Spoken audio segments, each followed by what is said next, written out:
right. Hi. Hi, Jason. I'm so excited to be here and have this opportunity to talk to you. Thank you. I'm so excited to have you here as our first guest. I mean, that's what's making me feel even better. I'm the first. The first guest of our mini-series. We're going to call this our mini-series, our content session. Jason is the chosen one to be the first because you are someone you're here because you made quite an impact on me. You're here because you and I had a connection. And that's Did we have a connection? We had a connection. Should we tell them how we had that connection? Absolutely. She walked into my class. And I was just doing what I was doing. I didn't change what I was doing because she walked in. I didn't know. Amongst 50 people, and she just caught my eye, right? And I think I came up to you and your friend, and I was just like, do you know how to dance? And I said, absolutely not. I don't know how to dance. In fact, I was at Jason's dance class, and I put myself in the back corner because I planned to stay like 5, 7, 8 minutes. I am the queen of Irish exiting. If y'all know me personally, you know I make my mark and I get out. And so, I planned to stay, Jason, see what it was all about, and sneak out. But you didn't let me. That's you caught what me. Connection's all about. So you did stay for the whole thing. I did. I stayed for the whole thing, and I've been back for more. So that's exactly why we're here today. Jason made a really big impact on my life because we connected, right? We connected from the moment that we met. And many of you listening to this, you know me personally, and you know how much connection means to me. You know that my brand is built around it. I'm the owner of YogaSix. We'll talk more about that later. But this whole mini-series is about connection, and I will be having people on this series that are in my life that have made an impact. Jason, I say it all the time. I continue to collect the dots to connect the dots. And when you meet someone, that's really what you're doing, right? You're asking questions, you're learning about them, you're saying, I like your shirt, huh? Trophy husband, what's that all about, right? We're noticing things about people, we're collecting the dots so that we truly can make these connections and live a richer life. I honestly love it. I love it. I'm going to steal that. Yeah. I'm actually going to do a whole workshop on connecting the dots because Yes. honestly, I'm always looking for analogies to help instructors and people that I work with find better connection. And honestly, by the way, I'm You are the trophy husband? I'm absolutely a trophy husband. I think you should wear it proud. I am proud. Don't you ever wear something proud? I mean, today I'm wearing my pointy toe. Oh, nice shoes. Wait, show them again. Pull them up. Ooh, what about my shoes? What about my shoes? My Pumas. I was telling Jason on the way here, I am super stoked about the fall fashions right now. I'm glad that pointy toe shoes are back in. I'm glad that wide leg is back in. I think maybe your seventh episode should be someone in fashion how fashion helps connect people with like their vibe and their mood and all that. I think fashion's a huge thing with connection. Absolutely. I would absolutely agree with that. Yes. Good idea. Look at you. So Jason's here. Tell me what you do. I know you're the development coach for teachers. I know you're a dance teacher. Tell everybody that's listening to us how connection fits in with that. I actually started teaching dance fitnesses, which is basically how she met me, 15 years ago. And I started... I don't know. I just loved it so much. I started a whole like online workshop and teacher program and training people and all that stuff. And I just got really good at it. I got good at it. And then I realized probably 7 years ago when I was confronted by a studio owner, she was really kind of annoyed that I couldn't do a certain pop-up class. And I said, I have another instructor that can do it. She goes, no, Jason, we want you. We need the teacher that has the it factor. And I had no clue what that was like 7 or 8 years ago. And so I was like, what? And I was really frustrated by it. But then it made me sort of self-reflect and look at myself and how I got to where I was. And I go, this is what's needed to get to my level. And so I was like, I'm going to start teaching other instructors this. I'm going to spread the love and the word and all that connection. I love that. So Jason, I have about 50 employees right now. A lot of teachers fall into that umbrella, wellness advisors, general managers. I own 3 locations of YogaSix. And we talk a lot personally about the it factor and what I can do to make my teachers feel even stronger. In fact, you just came from YogaSix. We did a workshop with my staff, and Jason talked to my teachers, my team, about the it factor, right? So break that down a little bit more for us. Like, We have teachers that are nervous, right? Yeah. We have teachers that say, I don't do so well with that pre-class connection. And I look at them and say, that's the best part, right? That's what sells you as a teacher. That's what gets our students to trust you, to believe in you. And personally, that's my favorite part about teaching. Same. And so it's really hard for me to see, to teach my teachers that don't have that, right? That confidence. Talk to me about what it is and how you help your teachers and your team that don't have that. Well, that's a loaded question because there's different layers to it. But I would say, like, when you're looking at like the it factor, it really is it's like a recipe of the right personality traits, right? Are you leading with passion? Yes. Are you leading with authenticity? Are you intriguing enough?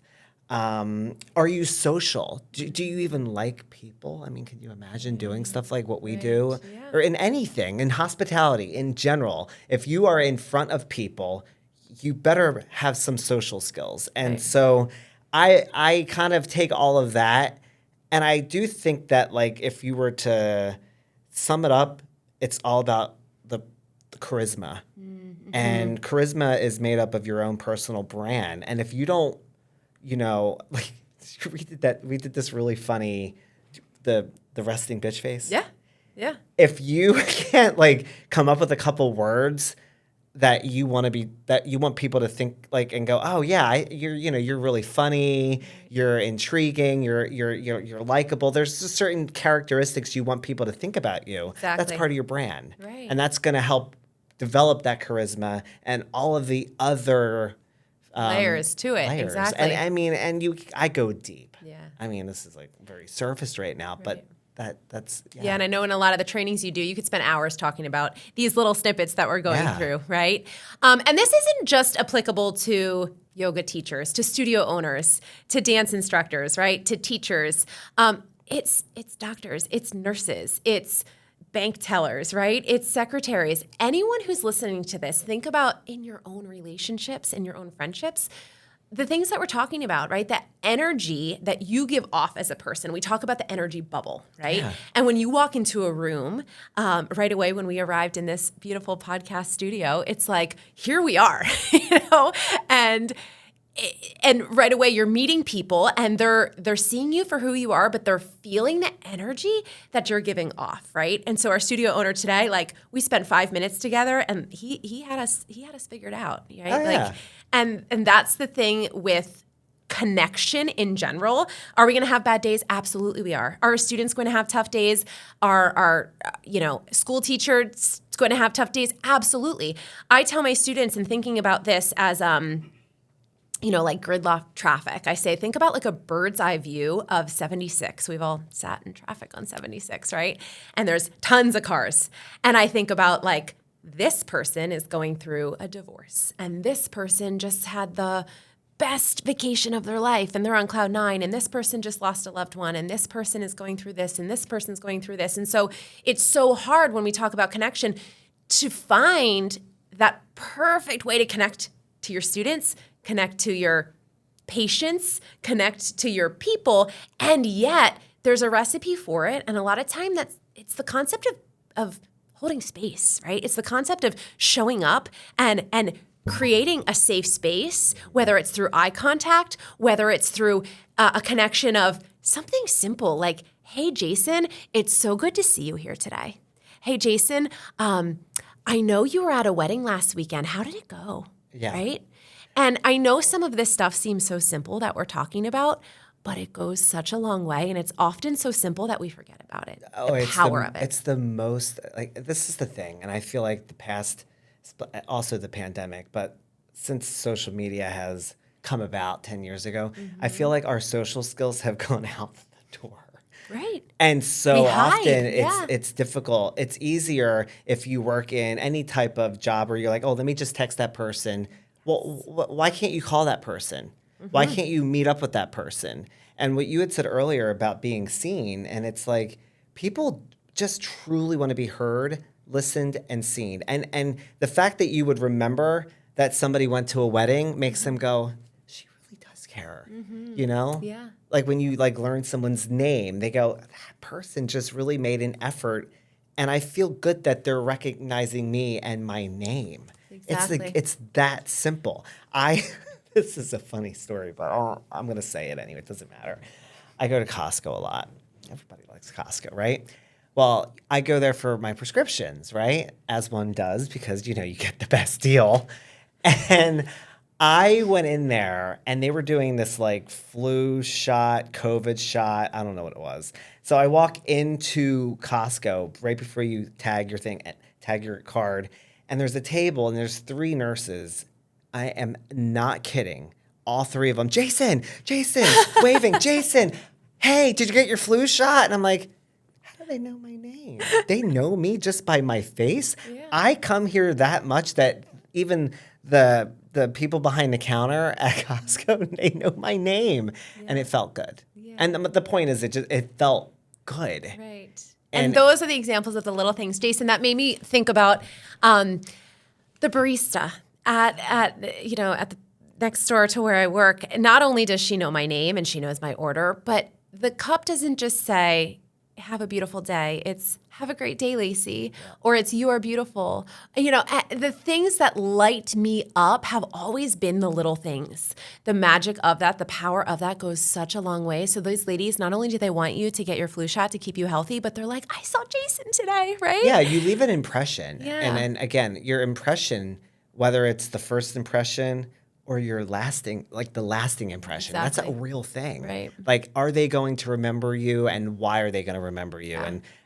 And those things matter. Like, especially if you're a doctor. I hate my So I have early stage of heart disease. I have been lucky enough to inherit their genetics or whatever.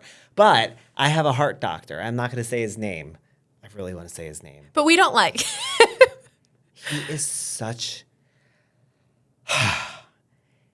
His impression, the lasting impression, like, I have nothing good to say about this doctor. I only go because my twin brother goes to this doctor. Yeah. And I have nothing nice to say about him. I Exactly. am not giving him referrals. I am not telling anyone to go to this doctor. Right. And, when you're a doctor, maybe not so much a doctor, but when you're a lawyer or when you work in business or a bank or whatever it is you do, you rely on word of mouth. Exactly. Yes. You rely, YogaSix and all 3 of your studios, because girl, you got 3 studios, relies on word of mouth. So if you have trainers that are representing you and you're spending all this money on prospects and they're coming in, and your trainers aren't like giving them the product the way it should be given, well, they're not going to spread the good love, the good word, and it's not going to come back. Exactly. It's a ever-flowing, I don't know what you want to call that. Exactly. What's the word? Right. So it Like, works alternatively, is what you're saying.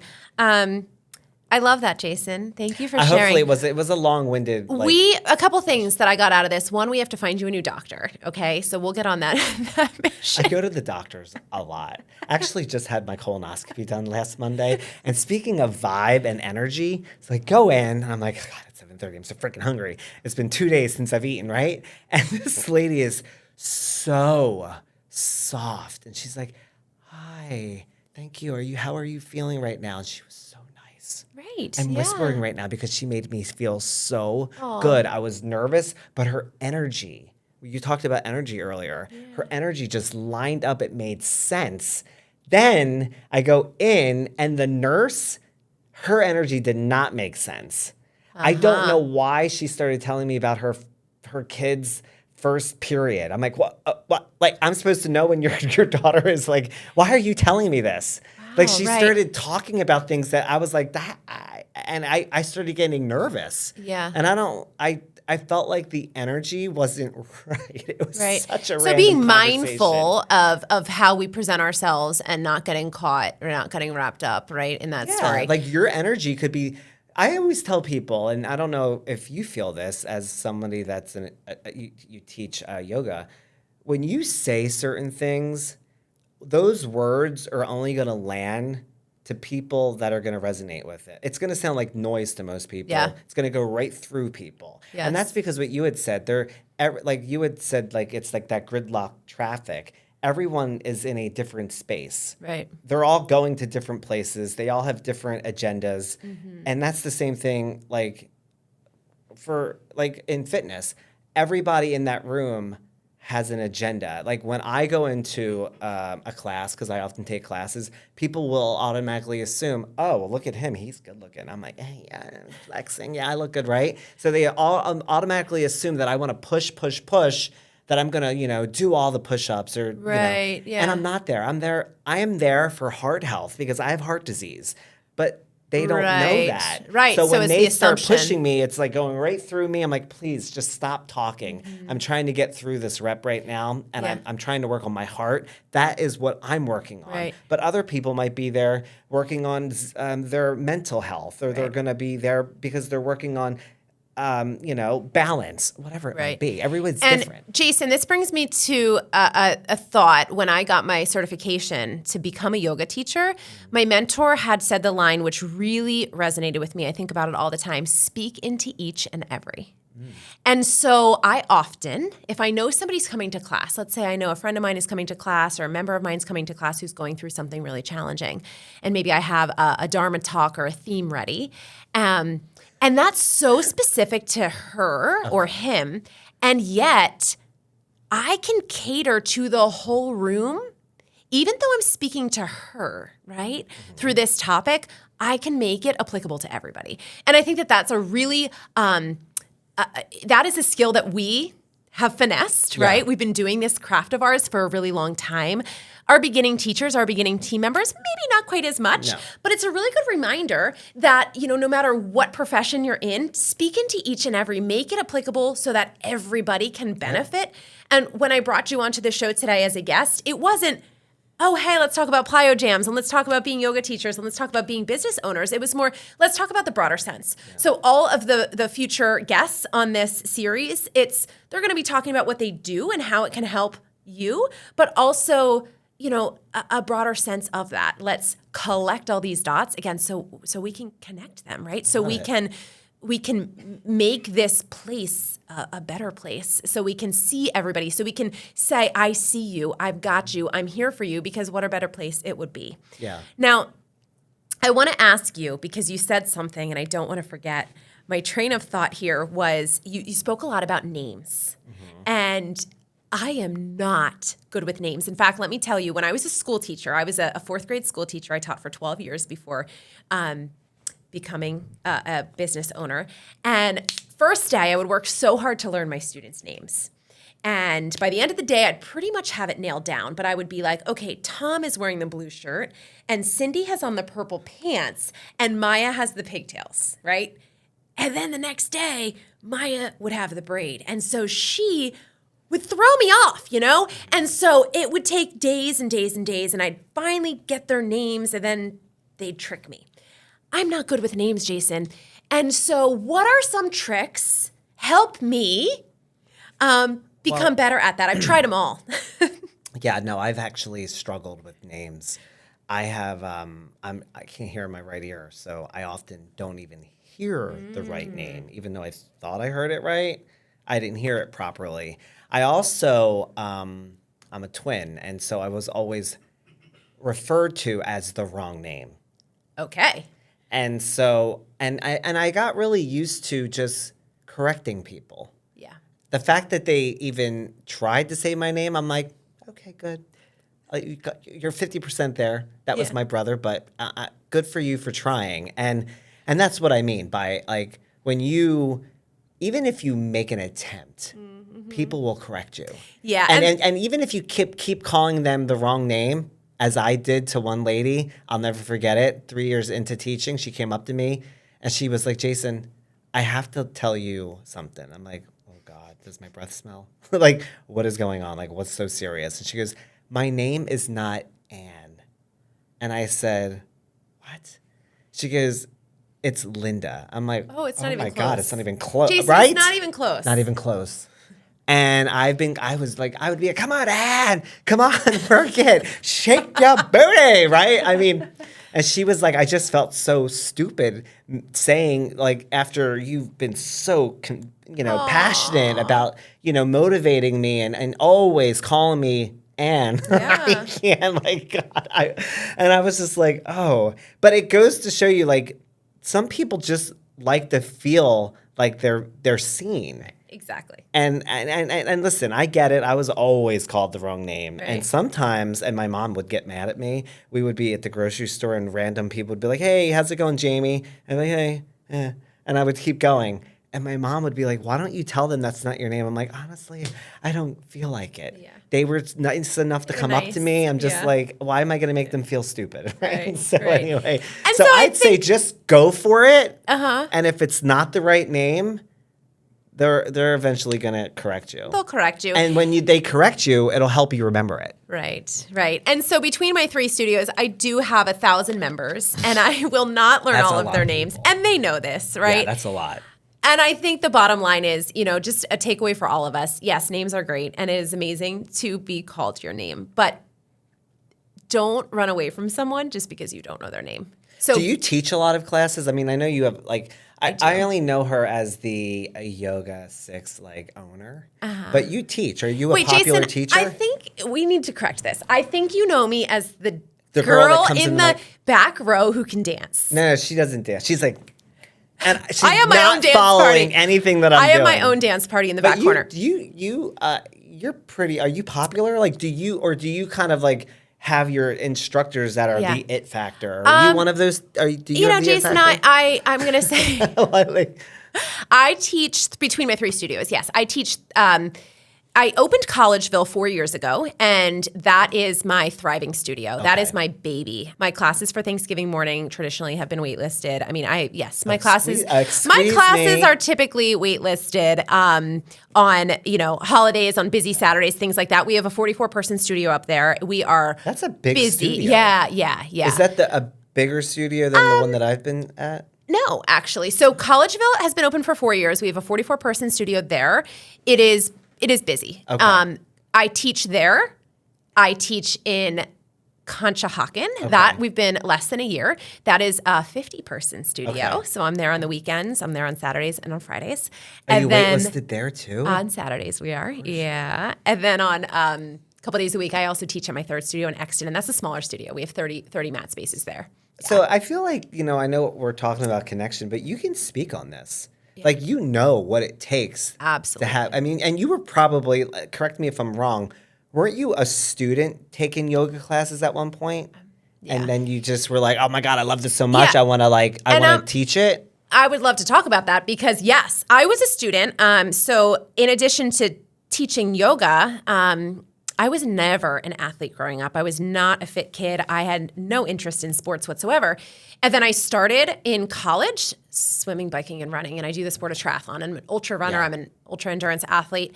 And I started doing yoga in 2015. There was a challenge. There was I love a good challenge. You say game on, and I'm like, let's go. God, I had to stop that years ago. I would get hurt. I think I must be much older than you, but I would get hurt. I think you've got And 10 then- years on me, Jason. I do. I'm much But it's older than okay. you. So It's just all about the lighting. Go on. you look good. Thanks. Yes. So I did a yoga challenge. It was 30 classes in 30 days. And I won the challenge, which meant that I got a year of free yoga. Oh, So that's I was fun. gifted at this amazing studio a year of free yoga. I became good friends with the owner, and he ran a yoga teacher training. And he said, I want you to do the program. I see you. I want you to do the program. And I, for the first time, felt in a studio space that I belonged. I was like, I love the community here. I love the connection here. I want to teach yoga. Went through my 200-hour program. I taught yoga for a couple years, and I loved it. I loved it so much. What I love about this story is you learn probably from the best. Like I learned from the best. your instructor. And the fact that I don't know if I know for me, my program Plyo Jam, I would say the best teachers are the ones that studied under me. The ones that actually took my class. Yes. And I would assume, and correct me if I'm wrong, the 50+ instructors that you have, were they all students, some of them? a lot of them were. So I run yoga that's- teacher training programs. We Yeah. have one coming up in January. We still have some slots available. So people that are interested, and a lot of them are my students right now saying, I want to be a teacher. Yes. And not only I want to be a teacher, I want to learn more about this. I want to dig into the philosophy and the history of yoga. And sometimes they don't even want, or they don't think they want to be teachers until they become teachers and go through that program and go, yeah, Yeah, my feet are on the floor now. I'm ready for this. So yes, Jason, I run a 200-hour program. It's 8 transformative weekends. It is amazing. It is like I just step into my power during that program. You know what I love about yoga teachers, and I said this the other day when I did the presentation or workshop for you. You guys, like when we talked earlier about people that have charisma. Charisma is made up of competence and warmth, and competence are people that know their shit, that are just grounded and they know what they're talking about. And I just feel like yoga teachers are just well equipped, they're educated, and they know their shit. They might need to work on the other stuff. Yes. But for me, I'm all like, wow, my training is only 5 hours long, and I just love that that you have students that are willing to go through 200 hours. Do you know the commitment just to even learn and never teach? I love that. Yeah. I think that's great. Well, and Jason, when you come out of that program, there's obviously different levels and people take it to different places. I always say we're not all cut out to, does everybody want to quit their job and become a yoga teacher? Yes, right? Like I'm really lucky that I get to do this. I quit my job as a school teacher. I opened a business, which then led to 2 and led to 3. And here I am, I wake up, I'm like, pinch me. I'm living the dream. I get to teach 15, 16 yoga classes a week. I drive around my 3 studios. I cheer on my team. She has a nice car. Look at her. She wears these kinds of shoes. She walks in. She is the owner's here. I love what I do. And it shows just through your passion and your energy. Thank you, Jason. But I will say it's the connection, right? That lights me up. I love to get the text messages from my members. I got a message on Monday. I was driving to work and I get a message from one of my members, diehard 9 a.m. Sculpt and Flow girl with me. And she texts me, she says, Lacey, I won't be at class today. I have a doctor's appointment. Please soldier on without me, with like an emoji of a soldier, And it was so funny. I'm like, Sue, you crack me up. So I see her today in class. She's like, did everybody do okay without me on Monday? I said, yes, Sue. We were all right. I teach a Wednesday morning class, 6 a.m. in Collegeville. It is 45 people every Wednesday. It's one of our busiest classes. It's at least 35 people, 45 people on a busy Wednesday. These 6 a.m.ers, 4 consecutive years of this. It's the 6 a.m. tribe, right? You have built a community. That is honestly where it's at. It's like, how do you build that community? Almost like family, like an extended family. Absolutely. Where you trust me, like I have people that consistently text me too. Yes. Sometimes I'm like, oh God. And they're usually going, never play this song again. I'm like, oh my God, like come on. Or I feel pressured because they say, hey, I saw in the Sweat Now app that you're not subbing, or you have a sub. Where are you? I'm like, yeah, Oh, yeah. I'm taking a day off. Yeah. My back hurts or whatever. So it works both ways. Jason, the joke is I plan my trips. If I go away, I have to get home Tuesday night. And if I go away, I have to fly after 6 a.m. on Wednesday. Now, the funny thing is... You get back by Monday. Right? Yeah. Right. My husband planned a trip for my 40th birthday. We're heading to Curacao. And he is flying us out at 5 a.m. Wednesday morning. And I told my whole group... And I said, guys, I have some good and bad news. I'm going to Curacao for my birthday. But the bad news is my husband, he doesn't pay attention, right? No, so he's a husband, Jason. You're a trophy husband. Well, my husband calls the shots. He does all of the planning. I said, Andrew, next time, I am so appreciative. But next time, please, Wednesday mornings are off the table. So wait, when are you going? In a couple of weeks. Are you excited? Yeah. I'm so excited. So when's your birthday? I'm so excited. December 13th. Yeah. Oh my God. Yeah. It's coming up. That's exciting. But Jason, one thing I wanted to say about this was just a side factor. My phone starts to buzz around 5 a.m. on Wednesday mornings. It's typically like the list of people didn't sleep great last night, not coming to class. It just makes me laugh, right? It makes me laugh because it is a reflection of a family. And it is a reflection of, not trying to pat myself on the back, but it is something I'm really proud of. But you notice it when they're not there. You notice it.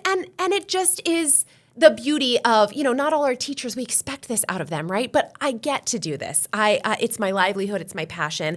And to share a story with you, I was at the gym and I was in the locker room and I'm like, I got to talk to Jason, right? We're doing this podcast. I got to talk to Jason. And it was Tuesday at, 10 something. And I'm walking out of the locker room and I have to step aside because all these women are coming in herds, 30 of them, 40 of them. And I'm like, what is going on? And I realize, It's Tuesday morning. Yeah, that makes sense, right? Jason's class just let out. And so I step aside and I call Jason, and his phone's on Do Not Disturb because you were just teaching. And I call Jason again, and he's like, what's up? I'm like, where are you? He's like, I'm walking down the stairs. Where are you? So we met for a cup of coffee and we sat and chatted. But yeah, I mean, same with you, right? Like it's community, it's connection, it's building. Now, and I just to speak on this, I lived in Los Angeles for 26 years or 25 years. And so I built quite a contingency out there of people and Talk that to me community. about that. Yes. But I had to do it again when I moved here, like 4 years ago. So Los Angeles to Philadelphia, I had to do the exact same thing. So I pretty much just replicated what I did, which is through connection, which is like, and again, I was lucky to have the opportunities that I had in Los Angeles because I worked in very like Hollywood places like Beverly Hills and like Santa Monica, all these places. Now, let me interrupt you. I know you've worked with some A-listers out there. Yeah. How do you keep the confidence and go in there with this idea of I'm going to build connection when you're working with some of these people? Like, talk to me about that. Well, I think, I've always been comfortable just talking to random people. I did stand-up comedy for quite some time. Okay. And so I got comfortable just being myself and sort of just rolling with, the reactions or whatever's in front of me. So like a perfect example is, and I tell instructors to do this all the time, is when you're confronted with someone, and for me, maybe it was Adele. And this is an example. So I worked with Adele, and first off, I remember I knew she was coming because I was working with James Corden for a few years prior to this, and his wife would be the one that would text me, hey, Jason, we're going to come with some friends, whatever. So one day she's like, hey, we're coming with some friends. We're going to bring Adele. And I was like, what? And honestly, I was like, are they talking about the Adele? So I did have a bit of time to sort of like warm up to the idea that Adele was going to be in a semi-private with like 10 other people. Yeah. So when she walks in, first, she doesn't just walk in. A bodyguard walks in. You have to sign off that you're never going to take pictures with her or whatever it is. And I'm like, okay, this is weird, but whatever. So she comes in, and yes, I immediately was like, that's Adele. She's walking in. And my brain just scanned her. And I immediately went to her shoes. Because as a dance instructor, you're supposed to make sure people have the right, like, how you people have to be like, am I barefoot. ready for a dance class? So I looked down and I'm like, Converse. And so she had some worn ass Converse on. And I had just bought a high top version of the Converse. I went to TJ Maxx. I got them for $14.99. I just grabbed them. I'm like, that's my size. And the shit didn't fit. And so I remember going, you got Converse on. And I told her, about my Converse experience, and she sort of giggled. And she's like, yeah, well, and she was like, yeah, they're the best like when they're worn in. I'm like, yeah, I wouldn't know that. I have no clue what that feels like because I don't have Converse on today. And it was just an immediate connection to just break that ice. Right. At that moment, we were both humans. Yes. And I do that with a lot of people that I've worked with. Yeah. You have to. Yeah. But that was how I broke it. Right. And I always tell people, find something that's relatable. Yes. Anything. It could be your hair color. I don't care if you have brown hair, but you know what? I love your hair color. It looks so nice. It actually, my brother's wife has that hair color, and she was talking to me the other day about having the color, and I said, no, I love this color. Right. Something random like that. Relatability It's so is easy. huge, it's right? It's so easy. And it just breaks that ice and makes someone just feel seen, which is what we started with. People want to be seen. And I think that Even it all celebrities. comes down to the humanness, and that is the connection that we're all craving, right? And being yoga teachers, business owners, doctors, lawyers, being seen and being able to be vulnerable. And when we let that guard down, at the end of the day, like, we're all human. We're all going to make mistakes. And I tell my teachers this, my team this, my general managers this. I tell the younger girls in my life I love to mentor young ladies. It is my jam because I think about back in like my 20s when I was so insecure, and I tell my nieces this. I say, stop saying sorry, right? As a teacher, when you make a mistake, oh, sorry. Inhale, lift your right leg. Oh, sorry. I mean left leg. No. Like, no. Mm-hmm. Inhale, lift your right leg. Oh, let's try again. Inhale, lift your left leg, right? That's me being confident and cool and calm and collected. Yep. I'm not sorry that I messed up. I'm human, no, you're not. Right? And so just whether it's a conversation with a friend, whether it's a relationship, I recently have stepped into this power, and I will call it power, where I can say to a friend, like, hey, I need to talk to you about something. And that is so new for me. I say all the time, like opening this business and stepping into this platform of being a business owner, you have to be human, and you have to, like you said, like cut that ice and just be like, hey, we're all in this together. Yeah. Being able to say like, I need to have a conversation with you and I'm a little uncomfortable, but like I'm human and this is how I'm feeling. Yeah. Oh my gosh, there's so much power in that. I think well, you said it earlier, there's confidence is hard when you're in your 20s. Mm-hmm. And as you roll out of your 30s and get into your 40s and 50s, you just develop more confidence because you know more. Yeah. You don't give a crap anymore. Yeah. Not saying you shouldn't give a crap, but you're okay with your flaws. You're just, you're not, I don't know. Like it's part of like what you had said earlier, like when you have teachers that might do something wrong and they're constantly saying sorry. It's like, you know what? When people see panic, yes. If anybody sees panic, they're not going to feel it's not going to make that person feel like they're in a safe place. That trust sort of goes away. And I always relate this type of thing with like people that do stand-up comedy. And I think I learned a little bit about doing stand-up, because you have to do your set, obviously, and you have to speak to a random group of people, and you have to be very confident that you're going to get from the start of your joke to the end of your joke. And if you get to the end of the joke and they're not laughing, you have multiple tags that you're going to then throw at them, because you're confident that you're going to get everyone to laugh at some part of that joke, because you've done it so many times. But could you imagine watching a stand-up comedian crumble? Oh, I've like seen it, Jason. You would feel sad. You'd be like this, and oh my God. I've seen it. It's horrible. And I've been in yoga classes where the teacher crumbles, and I am like, oh, you're cringing for them. And that's the thing, that doesn't look good for a student. Right. So if this is a teacher and there's a bunch of new people in there, they're going to go, oh, this didn't make me feel a certain way. I don't know if I want to go back to that teacher. And it's sad because the teacher didn't even realize they did anything. So how can we exude that cool, calm confidence even when we're panicking? I honestly think that I tell people this. You have to look at how you act around your friends and family. Mm-hmm. How do you, like, when you go, you go back home, whatever, and you walk in, you go, I'm calm, I'm chill, and mom's in the kitchen or whoever, someone's cooking, and you're just being your authentic self. Yeah.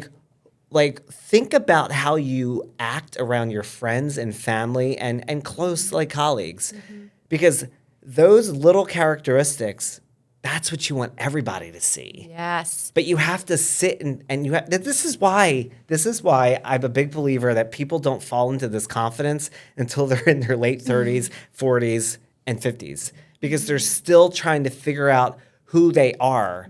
And so that's Well, and I feel, Jason, in a setting like ours, and those of you listening, take it into your own work setting, your own relationships, your own framework here. To me, in my work setting, to you in your setting where you see me in the dance studio, that pre-class connection is huge. Oh, because when I can come to you and be like, hey, Jason, it's so good to see you today. Like, today we're going to be working on shoulders. I know you told me that you had that shoulder injury. Why don't you grab 2 sets of dumbbells? We're going to be using mostly heavy, but go ahead and grab a second set. We have plenty back there. What else is going on? Because, hey, now again, we're human, just like you and Adele. You guys are human. You are now talking about converse. So when you're up there teaching, you're on that same playing field. Yeah, exactly. You know? You know what I love, and I learned this about your studio, like the YogaSix studios, that you have those wellness advisors. Yeah. Because it's setting, I mean, that's the perfect franchise like program. I just love everything about it because it sets it up for the instructor not to fail. Yeah. Because it goes back to what you had said Support. earlier. You started this conversation with your analogy with traffic jam and everyone being at a different place. Well, if they're just rolling in and you have no idea where they might be at, Absolutely. at least you're getting a snippet of where where they're at and where they could go. Yeah. Whereas in a lot of studios, a lot of boutique studios that are struggling and gyms, they're just rolling in and these instructors are just like, okay, well, There's no one there to catch them. There's no one there to collect the dots, right? No, and that's why I always tell instructors you should try to get to class 5 or 10 minutes prior. I mean, that's like when you go to a doctor. There's a reason why they tell you to get there early. Okay, do you have this? They're seeing something before you walk in. Exactly. You know? That's their way of collecting the dots, whether it's someone sitting down collecting that information or whether it's a form or, it all that goes intake. back to the dots. The dots. The dots. God, Powerful say that dots. We collect the dots so we can connect the dots. again. I love it. I love it. Yeah. And I think that once people watch, hopefully, all of these 8 series videos, that I think that there are going to be some like different avenues they're going to see that, oh, I can connect the dot this way. Right. Or I didn't know this. And I was just thinking that, Jason, hopefully when people listen to this, they say, oh my gosh, this is something that, I can take to my receptionists, right? I can teach those young girls at the front, like, confidence, like it's okay to not know an answer to the billing question that patient asked. And instead of them being like, oh, I'm sorry, I don't know it's all good. Yeah. I don't know the answer, but I'm going to figure it out. Oh my gosh, I tell people that I'm the owner. They're like, oh, can you fix my billing? Can you I'm like, ugh. That's actually, I'm going to tell you right now, it's not my wheelhouse. I could try and figure this out behind the computer, but you don't want me to. And so I'm going to wait till one of my general managers gets in and then they're going to figure that out and contact you back. And they're like, okay, cool. Yeah. That's me being confident, being honest, being real, and we're going to figure this out together. So I have a couple more questions. People can see right through that. Like people Absolutely. know if you're faking it and then all of a sudden it just blows up in your face. So that kind of honesty is everything. Yeah. So honesty is our last piece there. That's really important. Jason, I have a couple more questions, but first I want to share something with you. I don't think you know about this. Is it my hair color? No, you look really good. You look really good. I don't think you know about this. We talk about Adele, and you've shared with me some of the work you've done with her and some of the amazing people you've worked with out in LA. And you are so good at your craft. I want to invite all my friends. Did you like that? I am. I am. Because you're confident. You should be. We have so much fun. Long enough to know. Yes, and it shows, right? And not everybody is going to be able to handle, I'm giving examples that happen to me all the time, the broken microphone and the lights busting in the middle of class and the student that leaves and all these things. So those of you listening to us talking, going like, oh, yeah, like they know what they're doing. Like, yeah, we've had the experience, right? So we can be calm in these situations. We're not saying every teacher is going to be able to like handle these hiccups the way that maybe Jason and I can because of that experience, right? But take that with a grain of salt and use it and go, okay, I'm here. And over time, my experience is going to get me here. Not everybody teaches 16 yoga classes a week. Not everybody has their own brand and teaches at your level, Jason. But what I was going to share is, and I'm driving today, like I'm taking you back home. And so maybe we can play around in the car a little bit, but Is this getting serious? It's getting serious. Don't tell your husband. I love Adele. I love singing, and I sing to Adele. Like when I say sing, like I rock out to Adele in the car. You want me to call her? Is that what you want? Oh, because the truth is, carpool karaoke. Our conversations were always through her assistant. I don't even know. Well, I wasn't going to ask you to call her. I was going to say I do carpool karaoke by myself. Hello. And so if you want to join me on the way home, I have a whole carpool karaoke playlist. And we can sing. Totally do that. You want to sing on the way home? Yeah. Listen, I worked with the man of carpool karaoke. I know you have. I know you have. Maybe we can call him. That I can do. Yeah, let's call some people on the way home. All right. Okay, 2 more things. I have one question for you, Jason, and that is think back to a time in your life because we all have felt seen before, right? And maybe it takes a little pause. So if you need a moment, but think back to a time about feeling seen, feeling like I see you. And maybe there was a time like in your childhood, in your teenage years, in your adulthood, like a time that you really maybe for the first time felt truly seen. And please don't share the story you shared with me once in the car. I did. Because that's not an appropriate one. But I will tell you. So I've done a lot of stuff in 25 years of living in Los Angeles. Mm-hmm. And I was a singer in a band for 10 years. Okay. And I studied acting for probably 10 years. I did stand-up comedy for 3 or 4 years. I even did a lot of writing. I've done so much. Mm-hmm. And it honestly wasn't until I was told, you're a pretty good dancer, Jason. Why don't you teach dance? I'm like, I'm not doing that. And then I'm thinking to myself, you know what? This would be good because, like, I need the cardio. I do have really good rhythm. I've never really studied as a dancer, so I don't really have that. But for some reason, I'm good at shaking my butt. So I'm like, yeah, this is good. And it wasn't until I taught my first class on April 18th, 2011 or 10, and I had about 8 women in that class, and they only knew me because I actually was the bartender at the country club. So they knew me. They already knew about me. So they're like, oh, let's just take. And I would say from that point on, I felt seen. I felt like what I was doing was actually reaching people or affecting people, and that in turn made me feel seen. Did that answer your question? Absolutely, it did. Okay. Yeah. And I think that's an important question for our listeners to think about too, you know, and how that changed you as a young child, as an adolescent, as an adult. I mean, maybe it really was not until your adult life. I mean, I want to say I felt seen by my husband, mm-hmm. but I felt seen by a lot of people. Hey, like, you know, but you know what I mean? Right. Like when you think back, like we all like are affected by, I think we're all affected by like childhood, like mm-hmm. the way we were parented. And I didn't always feel that seen. So we're always looking for that. Right, exactly. You know, everyone has a different experience, but like, that was when it happened. Okay. And it continues to happen. And I'm just kind of rolling with it now. Yeah. You know? Nice. Thank you for sharing that. Sure. I ask that because, you know, I think that the way that those ladies made you feel is what we're constantly striving for, right? That idea of what can we do as humans to give that. Well, it depends. If you have that, like that, if you're someone that wants to like give back and help people or feel like you're doing something, some people don't have that in them. Mm-hmm. I think anyone, especially in the field of fitness or group fitness or personal trainers, or if you are diving into that type of like career, then you obviously have it in you to want to help people. Right. Right? Yeah. But not everyone has that, you know, because we're just not selfish people. Right. A gratitude practice is so important. I am so grateful for you being here. I'm so grateful for this space. I'm so grateful for our friendship.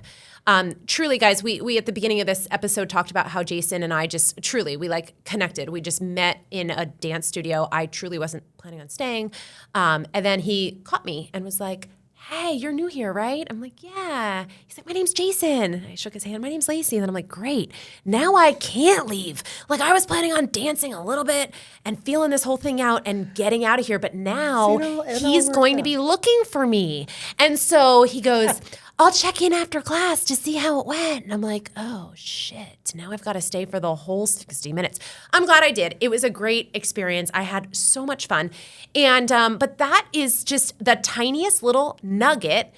Didn't take him a lot of time, right? He was buzzing around that room, that pre-class connection, and checked in with me after class. Another little thing that you did, Jason, you probably don't even remember this, but in the middle of a dance class, you looked at me and said, I see you smiling. I want to know what that smile's about. Check in after class.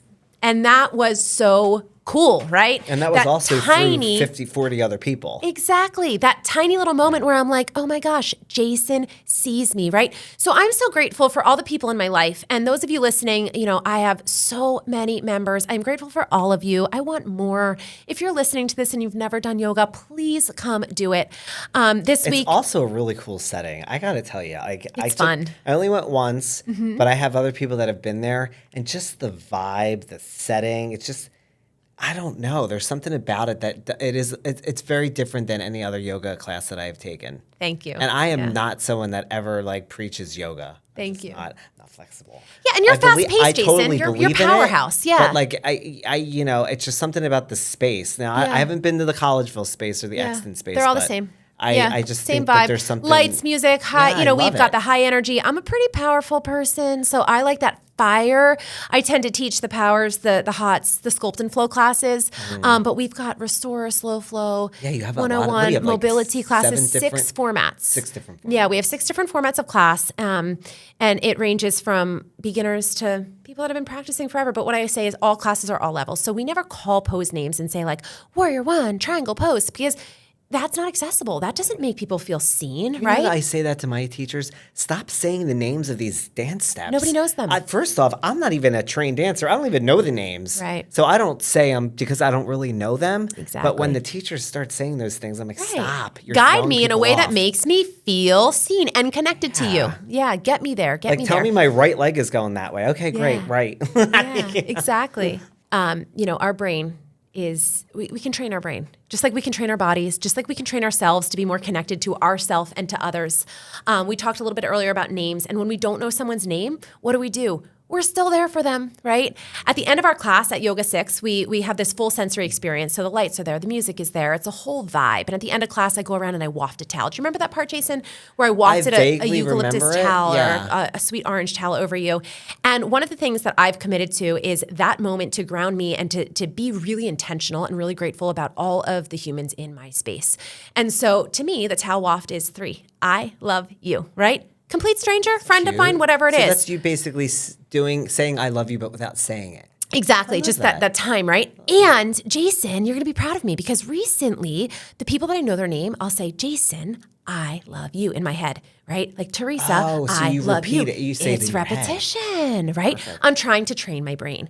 And this week, I've been talking a lot about that in my classes. Intention setting, gratitude practice. Guys, gratitude practice doesn't have to be big and scary. We can train our brain every single day by waking up 3 seconds, 5 seconds. Bonus if you can do it for a minute. First thing, 5 seconds in bed, what are you grateful for? Yeah. And this is that science of neuroplasticity. We are changing the way that our brain is. We're changing the shape of our brain. When we focus on stress, we focus on negative, we harp on those things, we're making our brain think about those things. We're training our brain to go that direction, but we can focus on the good when we can say, oh my gosh, I am so grateful to be here. Thank you for sharing this time. We're finding the gratitude in that, right? And so take away the beauty of connection, share it with others, take it into your workspace, take it into your life.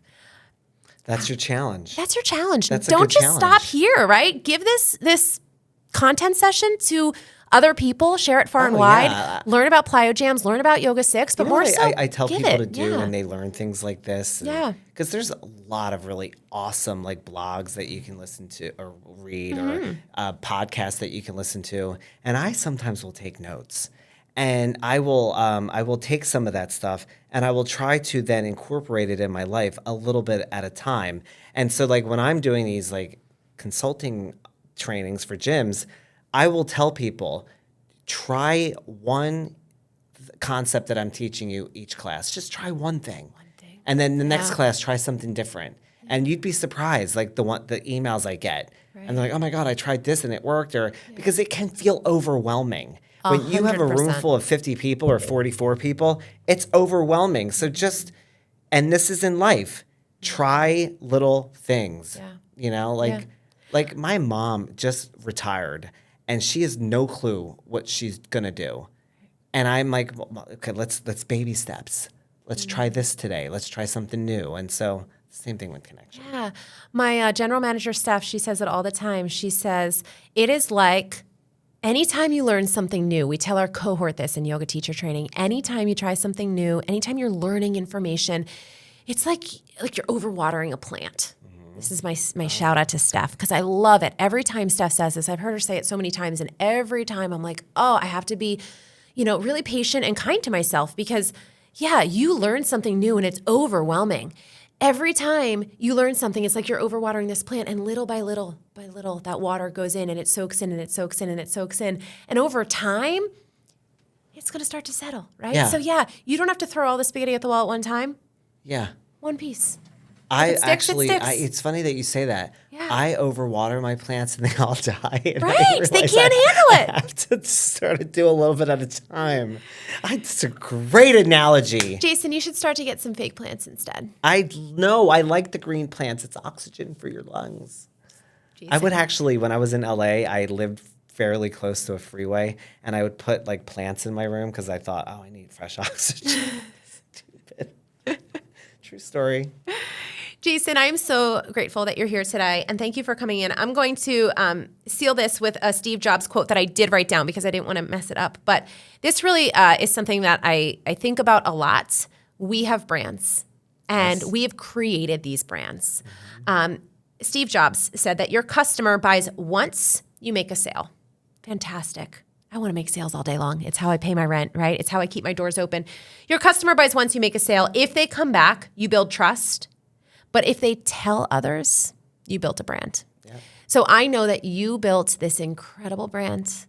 Thank you for letting me be part of it. Tell us what your brand is called. Plyo Jam. Tell us how we find out about it. Well, you can go to plyojam.com, or you could just go to jason-layden.com. All of my stuff is there. But Plyo Jam has been around if you Google me. Yeah, come on. Just Google Jason Layden. You'll find everything. Yeah. So you know what I love about that? This Steve Jobs, this quote, pretty much summed up everything we just spoke about. Yeah. I love that. Yeah, me too. And so to put a ribbon on it, to just really tie up today's conversation, people want to feel seen, right? You want to feel seen. I want to feel seen. Jason, you want to feel seen. We want to feel seen, and we want to be able to have those people bring us to that next level so that we can step into our power. And I'm so grateful for all of the listeners today. I'm so grateful to have built a brand. YogaSix is a franchise, and I was very hesitant to buy into that franchise because I would always say, like, I don't like that. Like, I don't want to use that F word. Whatever you do, and smart. I bought into the franchise, and I am so glad I did because I realized it does not feel like a franchise. It is a independently owned studio. And my 3 locations, I am there. I am boots on the ground. I am there. You will find me there. Please come in and do yoga. In fact, if you've never been to my studios and you are watching this, you're hearing this, mention this podcast. You get 3 free classes. What? Say what?